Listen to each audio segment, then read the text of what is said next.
selamat pagi, selamat siang, selamat sore, selamat malam, jam berapapun ketemu dengan channel ini lagi. Kali ini Mak masih ngebahas bola, apalagi kalau bukan timnas kita, timnas Indonesia yang kita sayangi ya. Dan kali ini ibarat kata Mak mau bilang bahwa habis Bung Joy terbitlah Kis Kwakman. Siapa lagi nih Mak? Jadi ini kita kali ini tuh dapat serangan gak dari dalam negeri ya, tapi serangannya dari luar negeri. Jadi siapa ini? Kis Kwakman itu konon katanya berdasarkan berita-berita bola yang beredar, ini adalah salah seorang analis sepak bola di ESPN. Dan kemarin baru-baru ini mengeluarkan sebuah statement yang sangat ya menyakitkan hati ya untuk timnas kita ya. Yang bersangkutan atau beliau ini dulunya adalah pemain top di Eredivisie ya, bergabung di beberapa klub top Belanda, dan kemudian juga sempat menjadi semacam mentor ya, karena pada saat usia 35 tahun itu Dean James yang kemarin pemain naturalisasi kita yang juga bergabung itu dulunya sempat bernaung di klub yang sama ya pada saat siapa namanya Kis Kwakman ini masih bermain pada saat itu. Oke, kita nggak ngebahas tentang sejarah atau historinya Kis Kwakman, tapi akan kita bahas adalah statement atau pernyataan Kis Kwakman di salah satu media ya, yang mengatakan bahwa dia sebenarnya inti poinnya adalah dia tidak terlalu suka dengan Piala Dunia sekarang yang melibatkan atau yang banyak pesertanya sebanyak 48 peserta, terus kemudian 48 negara.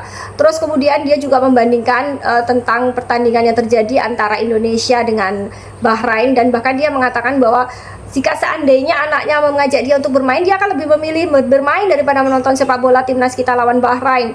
Dan ada juga kalimatnya tentang terkait bahwa semua pemain, all pemain, apakah ini salah translate atau bagaimana ya, karena mah nggak bisa bahasa Belanda ya.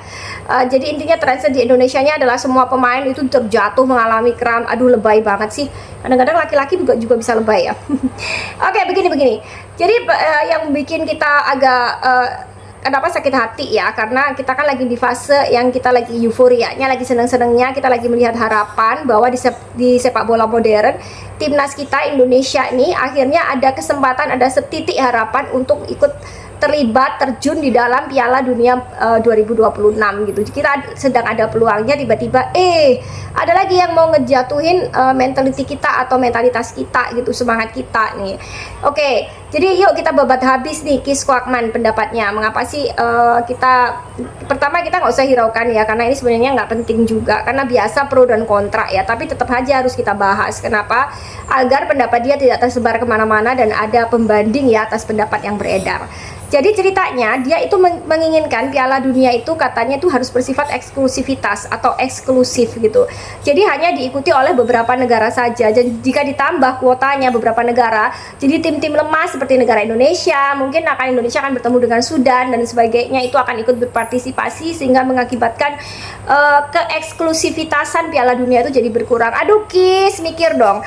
Mungkin ya, Mak nggak tahu apakah ada unsur mungkin ketidaksukaan Kis dengan proses pengambilan pemain-pemain hebat yang memang dididik di Eredivisie ataupun terlibat di dalam klub-klub sepak bola Belanda. Terus kemudian anak-anak muda ini atau talenta-talenta yang keren-keren ini kemudian beberapa diambil oleh Indonesia atau memilih untuk membela Indonesia. Nah, semacam itu. Nah, persoalannya adalah eksklusivitas justru di sini ini bagusnya ya, kan gini kisahnya.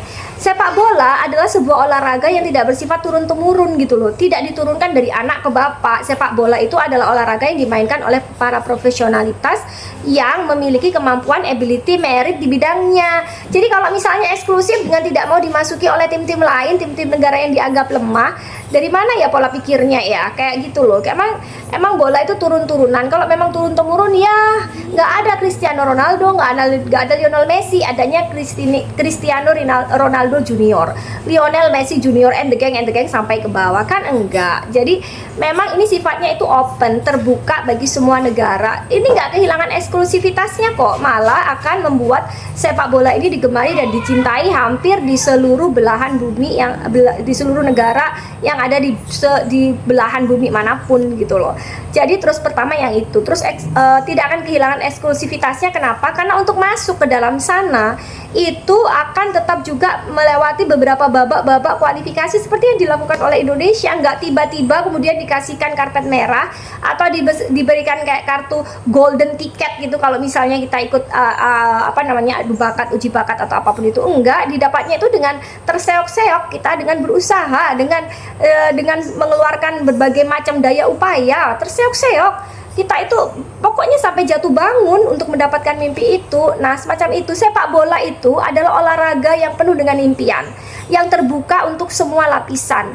Jadi nggak harus kaya, nggak harus anaknya siapa, nggak harus bapaknya itu pemain bola, tetapi sepak bola adalah olahraga yang menawarkan keterbukaan bagi semuanya. Jadi kalau mau eksklusivitas tuh sana main anggar, mungkin eksklusivitas, atau berkuda, mungkin nggak semua orang bisa olahraga berkuda, tapi kalau sepak bola bisa dimainkan siapa saja. Prinsip keterbukaan di dalam sepak bola itu seharusnya itu tidak membuat pikiran kita menjadi sempit dan kemudian mengkotak-kotakkan hanya negara-negara tertentu yang biasanya hebat di sepak bola untuk ikut di situ, sementara negara-negara yang lain cukup jadi penontonnya. Itu kayaknya pemikiran ala kapitalis, bukan kapital, apa sih, ala penjajahan kali ya, feodalisme atau apa itu istilahnya ya. Nah, semacam itu pertama ya. Jadi kalau pendapatnya KIS saya rasa akan malah berseberangan dengan prinsip olahraga sepak bola sendiri yang memang apa namanya terbuka untuk semua kalangan. Mohon maaf ya untuk yang anggar ataupun berkuda itu pun hanya sekedar contoh ya, karena kan biasanya yang bermain di situ ataupun kayak macam-macam, ada beberapa olahraga yang memang, atau tenis lapangan gitu mungkin yang hanya diikuti oleh beberapa orang. Mohon maaf ya, tidak bermaksud untuk apa, tapi membandingkan saja, karena kan sepak bola bisa dimainkan di semua lapangan gitu, nggak perlu lapangan khusus, nggak perlu alat khusus, ya bola aja bundar, ada lapangan main dan bisa dimainkan siapa saja. Jadi prinsip keterbukaan di dalam sepak bola akan bertentangan dengan ide jika ide KIS yang tidak mau ditambahkan misalnya jumlah peserta olahraga itu. Jadi kalau nggak tahu esensinya sepak bola, aduh nggak banget deh. Terus kemudian kalau dia mau eksklusivitas dan kemudian dia tidak mau lihat tim-tim lemah, nah ini pertanyaannya adalah yang takut ini siapa? Tim-tim yang biasanya main kemudian takut hilang eksklusivitasnya.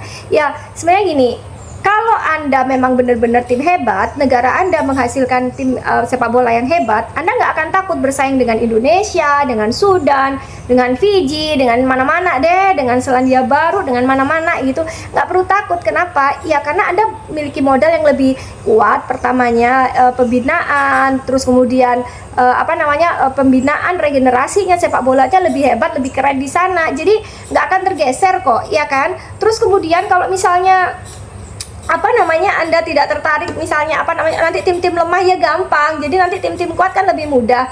Gilas aja kami dengan skor berapa tim-tim yang dianggap lemah seperti ini. Ya intinya seperti itu. Jadi intinya gini, menurut saya KIS ini hanya sebuah ketakutan bahwa akan ada kekuatan baru di dalam sepak bola. Biasanya kalau orang ketakutan terhadap kekuatan baru yang muncul, dia menyadari ada peluang ada kekuatan baru yang akan muncul. Jadi caranya, salah satu cara melemahkannya seperti itu, secara mentalitinya dijatuhkan, mentalitasnya dijatuhkan. Aduh kamu nggak layak deh berada di sini, aduh mainmu jelek deh, aduh atau apapun itu. Padahal ya itu tadi, karena tahu bahwa ada potensi, khususnya di timnas Indonesia ada potensi untuk berkembang, ada potensi untuk meraih impian kita selama ini, yaitu goal kita adalah ikut di dalam Piala Dunia. Kita cetak sejarah gitu loh. Piala Dunia nggak cuman, kalau untuk di Asia nggak cuman punya Korea sama Jepang, Asia Tenggara juga bisa memiliki wakilnya di sana, macam itu contohnya kan gitu. Jadi intinya seperti itu deh. Kalau menurut saya ini KIS kemungkinan besar secara alam bawah sadarnya itu sudah dipengaruhi, sudah tahu bahwa sedang ada kekuatan baru yang sedang bangun. Khususnya ya kalau dia senggol timnas Indonesia, ya berarti kita ngomong, ya kita anggap saja timnas Indonesia memang kenyataannya kita sedang bangun saat ini timnas kita. Jadi ya omongan-omongan KIS seperti ini ya kita buktikan dengan prestasi dan torehan prestasi. Kita tetap dukung timnas kita. Orang-orang seperti KIS ini orang-orang yang takut akan persaingan ya. Kenapa? Ya itu tadi, takut akan persaingan dan menyadari potensi baru, tim-tim baru yang bisa saja mengancam keberadaan tim-tim yang sudah lama. Nah, buat tim-tim yang sudah lama atau negara-negara yang udah biasa berlaga di Piala Dunia, saya rasa kompetisi bukanlah sebuah hal yang menakutkan buat kita kan. Ya itulah indahnya sepak bola, berkompetisi secara adil dan fair dan terbuka untuk semuanya. Karena bola bukan hanya milik elit-elit tertentu, bola bisa diikuti oleh siapa saja. Yuk kembali ke semangat sepak bola. KIS Kwakman, bye-bye, kembali aja ke laut di Belanda dan gak usah berkomentar yang aneh-aneh terhadap Indonesia, dan kemudian nggak usah bawa-bawa eksklusivitas kalau Anda seharusnya tidak, kalau Anda sendiri tidak tahu. Menurut saya tidak tahu bahwa spirit dasar dari sepak bola adalah keterbukaan dan fairness. Oke, Cayo timnas sepak bola Indonesia.